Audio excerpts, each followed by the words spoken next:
If you're constantly asking, when is it going to be my turn?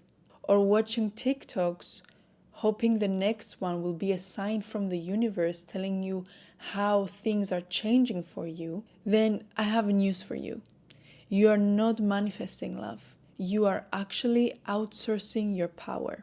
Real love starts showing up the moment you stop begging and needing reality to deliver it. And you start becoming and being the version of you who already has it, who already feels it, and who already feels it from within now. And therefore you become the person who doesn't need to see it happening in reality to feel loved, to feel okay, to feel whole.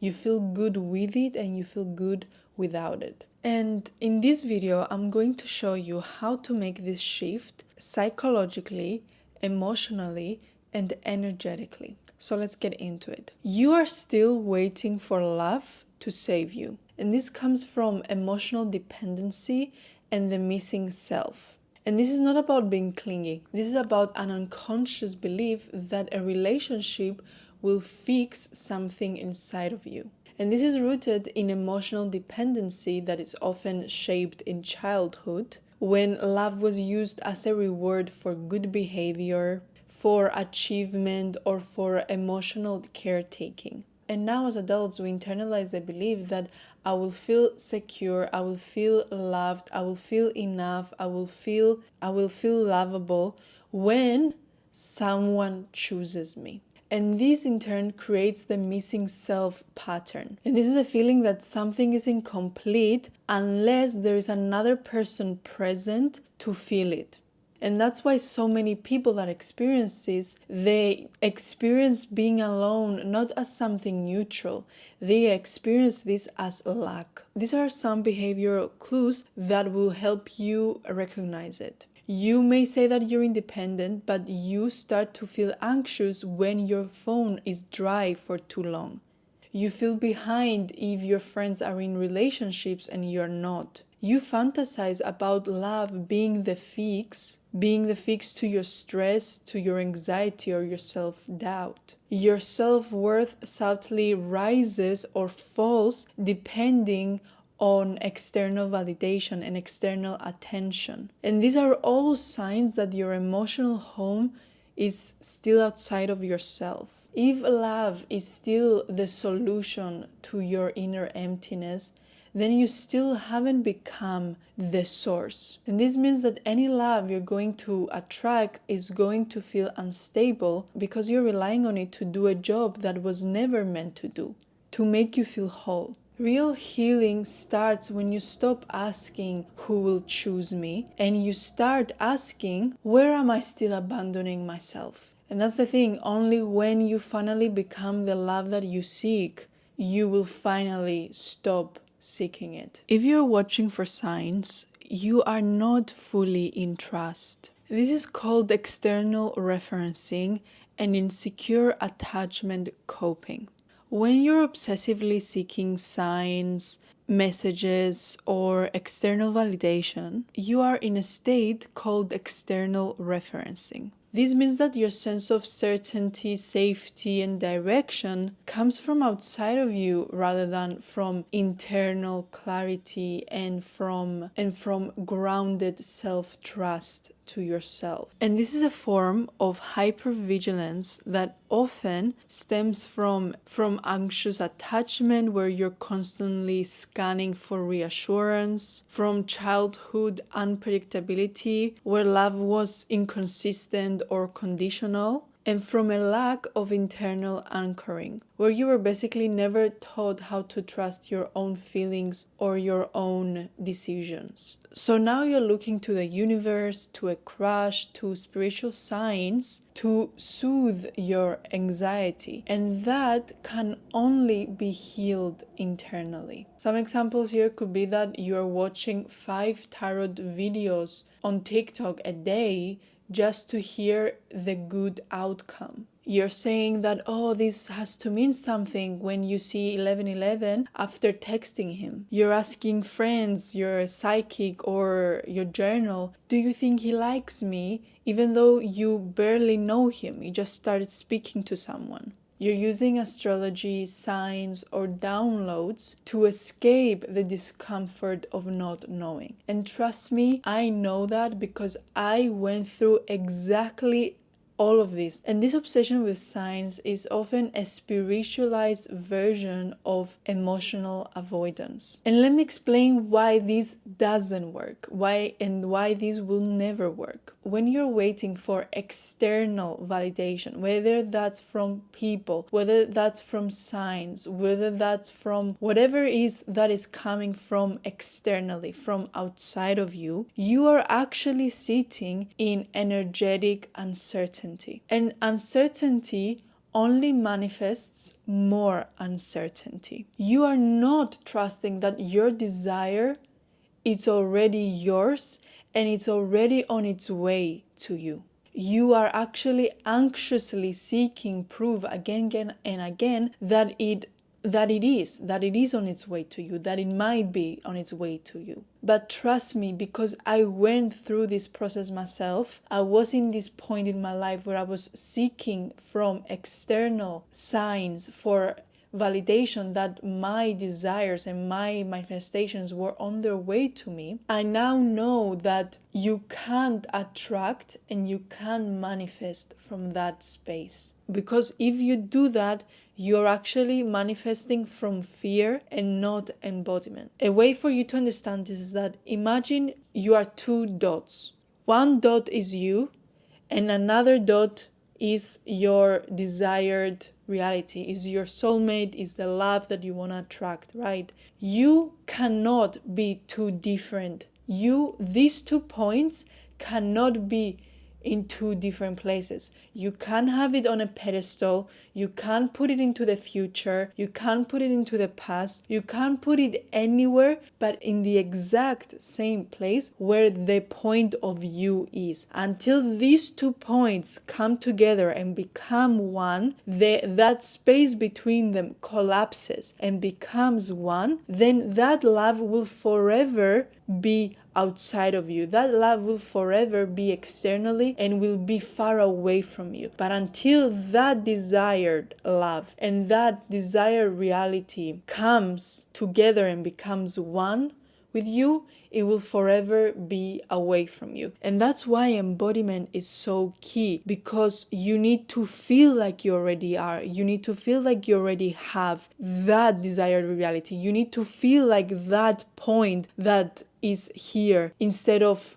feeling like just a point that is in lack, that is without that emotional state that you're looking for to attract. So what do we do here instead? We shift to internal referencing. Ask yourself, what if I knew that it was already mine? Stop looking for proof and start practicing the version of you who has already have it. Start practicing the version of you and ground into your values and not into the vibes. You don't need to be guided when you're finally anchored. When you're finally in your desired outcome, when you already feel the desired outcome, you don't need any guidance on how to get there. You are already there. And the truth is, if you still need a sign, you haven't truly decided yet.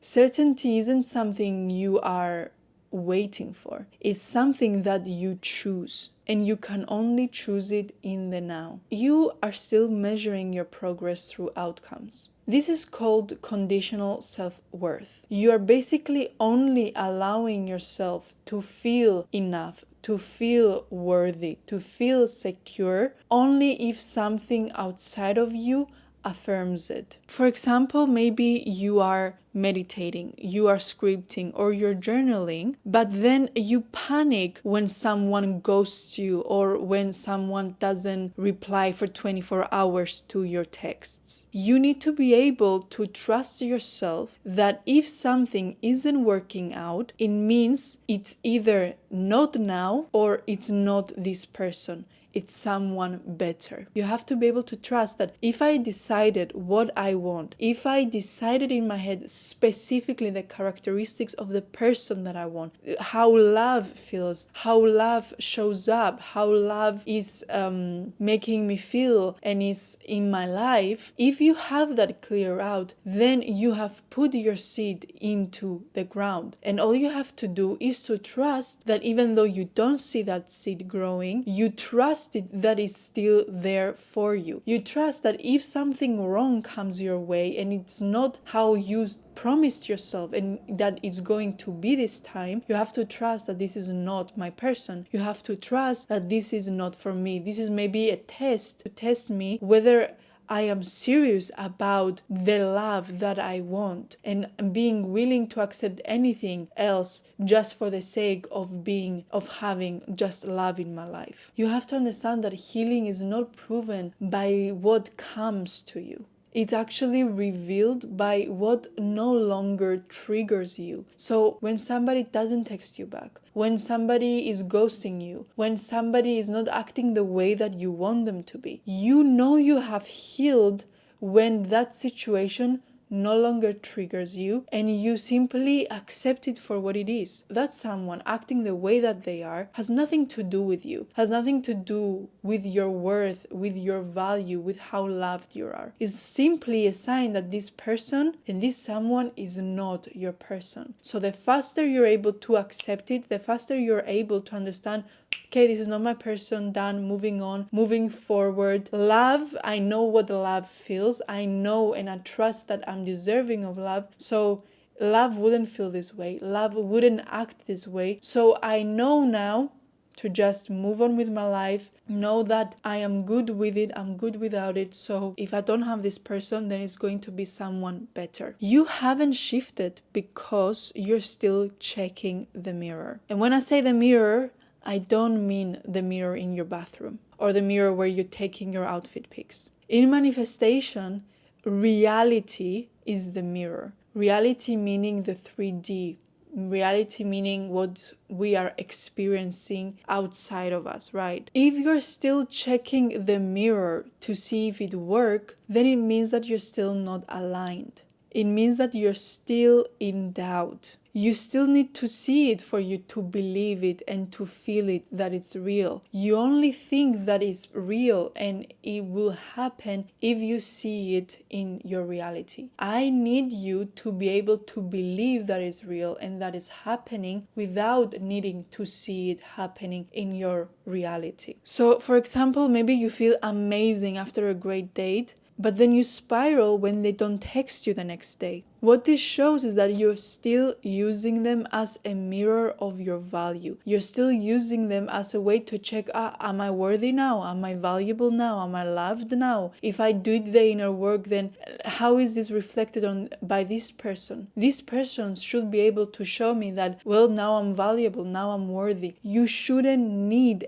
anyone to reflect anything back to you, because needing that means that you're still in doubt, and being still in doubt means that you still don't have it, you still don't embody it, you're still looking for the outside. So it means that inside is still not there. I want you to stop looking for love to confirm who you are. Be so certain of who you are that love is simply a reflection and not a reward. You don't need love. You crave the state that you think it will give you. You are simply chasing the emotion that you associate with love. You're chasing the emotion of feeling wanted, feeling safe, feeling loved, feeling seen, feeling secured. You romanticize having someone to sleep with, having someone to text you daily, because you think that is what it makes you feel secure. Feeling wanted, feeling secure, feeling seen, feeling chosen, all of those feelings, these are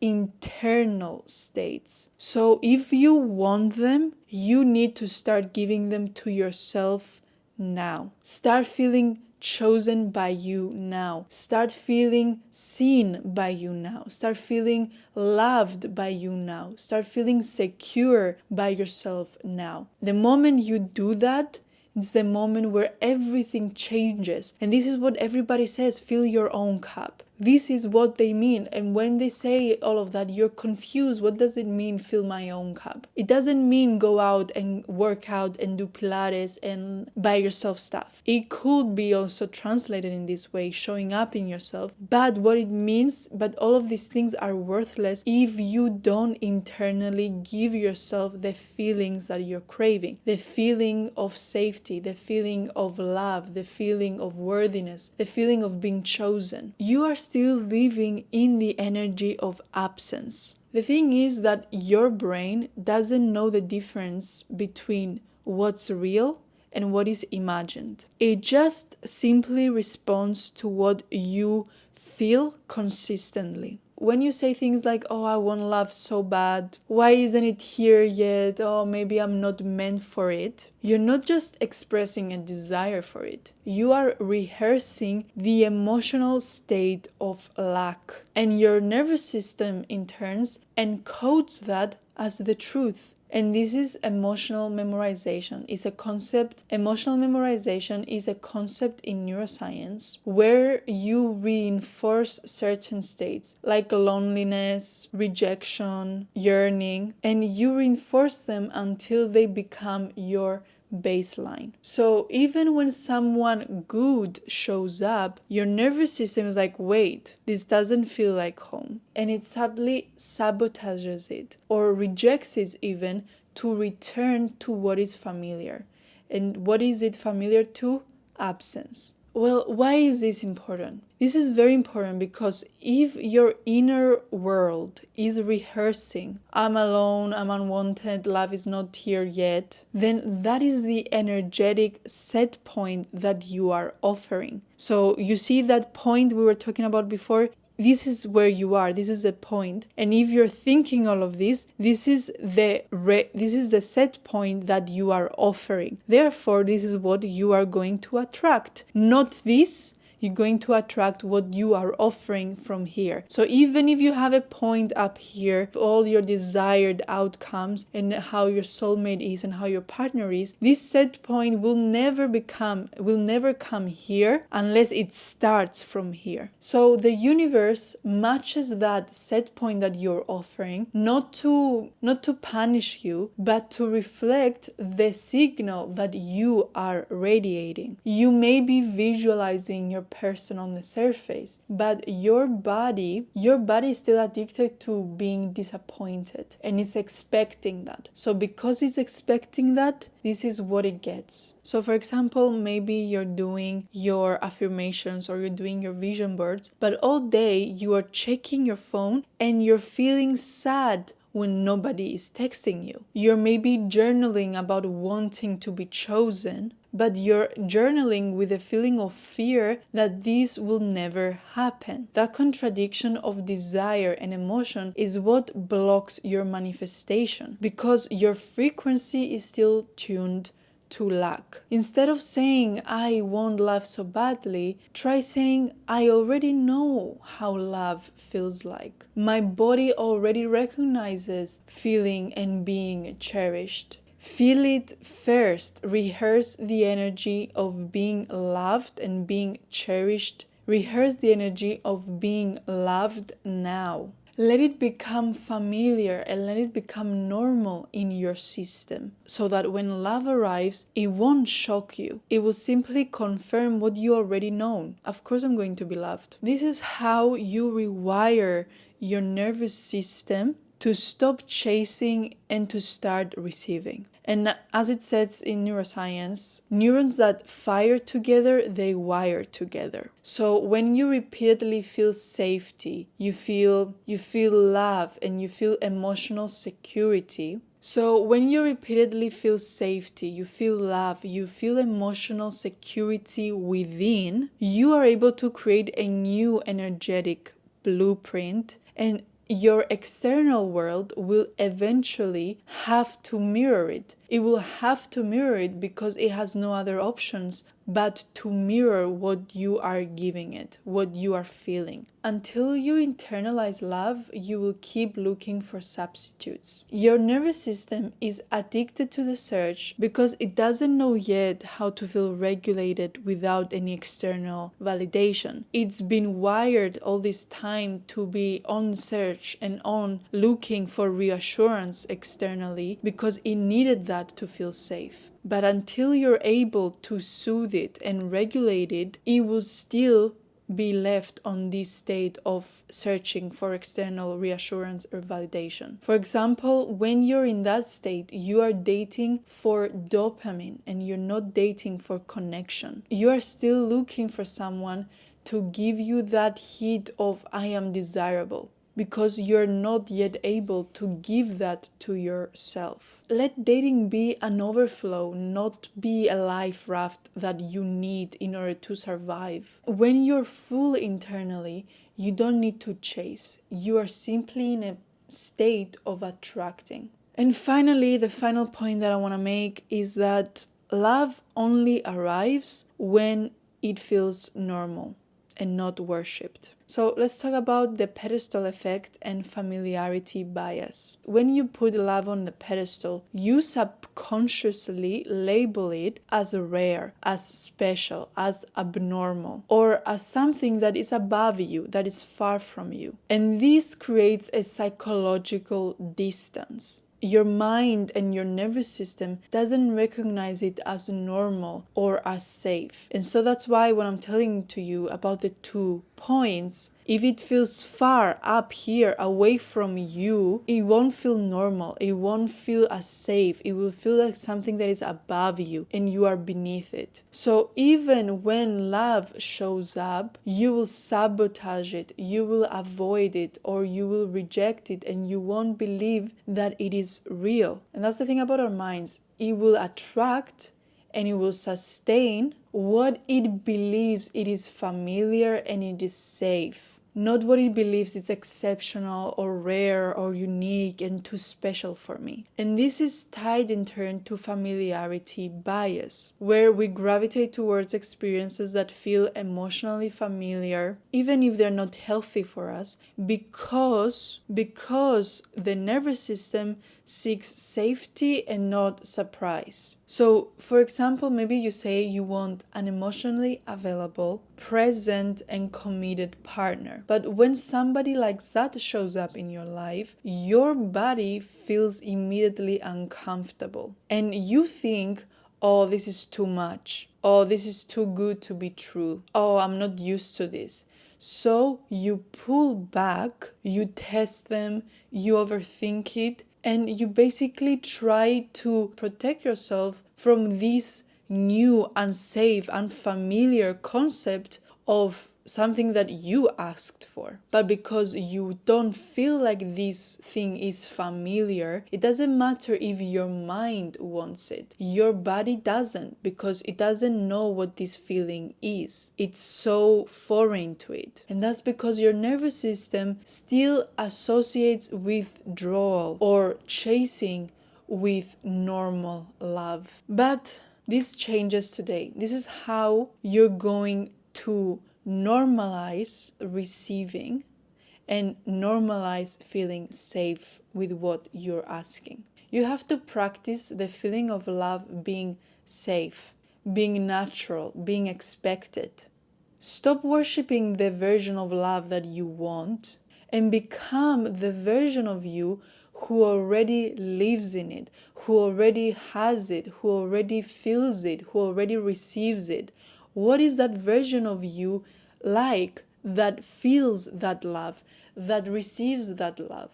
The key word here is embody. Embodying the feeling is the thing that is going to change everything. When you embody the feeling, you normalize love. You bring love inside of you. You become the source, and therefore love is no longer a foreign concept to you. And when you embody, you start to think like, oh yeah, of course. Oh yeah, of course I'm loved like this. Of course somebody shows up like this for me. This is so normal for me now. This is so normal for me to be loved and to receive the love that I wanted. It has to become a feeling that is like, oh yeah, you take it for granted. It basically needs to become the feeling of, yeah, you take it for granted. Yeah, of course I'm being loved like this. Like, of course, what else it could be? It's not something wow. It's not like mind-blowing. It's like, yeah, of course. And when love is no longer the exception, the ideal, the holy grail, it finally is able to become your standard. So that's why so many people say to you, why are your standards so low? Your standards are so low because love is so low. Love is not something that is familiar. You're not familiar, so you are ready to accept anything to get that love that you don't have in your life without realizing that you have to be able to give it to yourself. You have to be able to accept this as something normal. And when this becomes your normal, it finally becomes your standard. The moment that you stop waiting for love to arrive is the moment that it starts showing up everywhere. Not because you needed it, but because you finally became the person who no longer chases what they already have inside.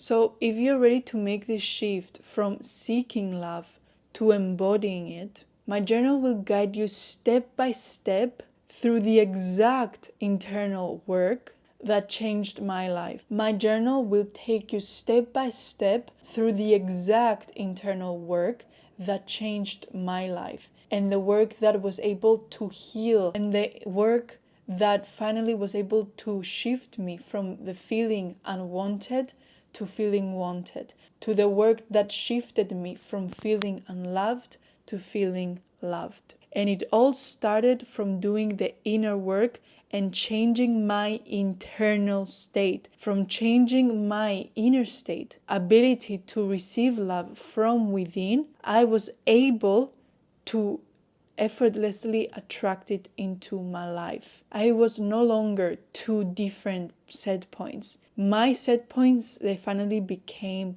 one. And because I embodied it, I was able to attract it. So if you're ready to start normalizing the feeling of safety, feeling of love, and being chosen from within, then my upcoming journal includes all of the powerful journal prompts that you need to help you embody that energy. So it no longer feels out of reach, but who you are. So that's it for today, guys. Thank you so much for watching. I hope this video helped you. This is honestly the video and the insights that I needed to listen to when I was going through this process. I really hoped that this was able to make it simpler and explained in a way for you that you were able to understand and shift your mindset in order to be able to see what you are doing wrong and see how you can finally change that to embody and become the love that you want to receive. So thank you so much for watching, and I'll see you on the next one.